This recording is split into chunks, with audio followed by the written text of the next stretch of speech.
My name is Brian Liddy and I'm the Curator of Collections Access here at the National Media Museum.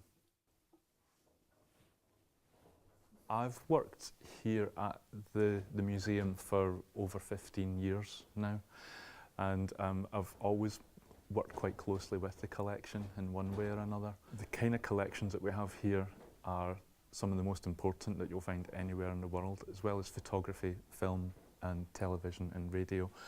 And now new media, we have the Daily Herald collection of photographs and the Royal Photographic Society collection of photographs and camera apparatus and photographic technology. That means a lot of material. Collections are huge and there's just no way we could display it all at one time, which means that most of the collection spends most of its life down here in storage. But just because it's in storage, it doesn't mean that it lies undisturbed. People like me and my colleagues are kept very busy fetching and carrying material for researchers or for people to get copied, copies for publications. So it's quite a busy place. Absolutely anybody can come and access the collections. You don't need to be an academic or a specialist. You might just be doing your family history and you might have a box of photographs at home that you're trying to work out when they were taken, and we might be able to help you with that. Or you might have found out that one of your descendants was a photographer and you might want to find out what it meant to be a photographer in the 19th century or the 20th century.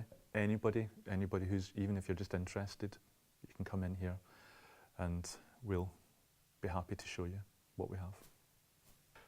We get all sorts of people coming through the doors of the museum to access the collections. Some of them are quite well known, quite famous, and others are not famous but still interesting.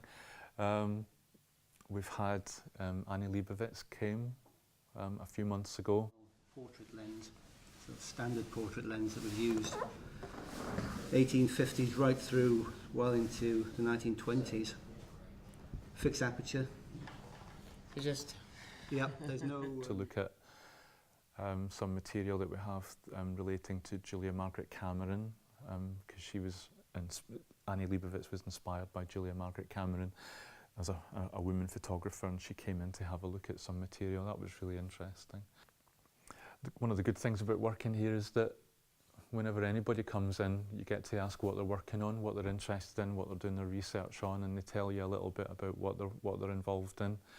And if it's their family history, then you get to hear a little bit about their family, about their descendants, and or if it's a big project that's going to have a big exhibition or a big book, then you get to hear about the book before it happens. And so it's interesting. You never know what each day is going to bring. The museum's been collecting ever since the 1800s, and over time, in the past 25, 26 years that the museum's been in this building, the stores down here have become full. We just don't have room. We've been collecting material. Every year we add to the collection more and more and more, whether it's television or photography. So we've run out of space. So we want to keep collecting, so we've decided to move the collection closer together. We're going to empty all the cabinets. We're going to move all the cabinets closer together, and that will give us room for more cabinets, and then we can acquire more material and fill the space that we've created. So that's what we're doing now. So that's why the collections are closed at the moment, for that reason, so we can concentrate on this move.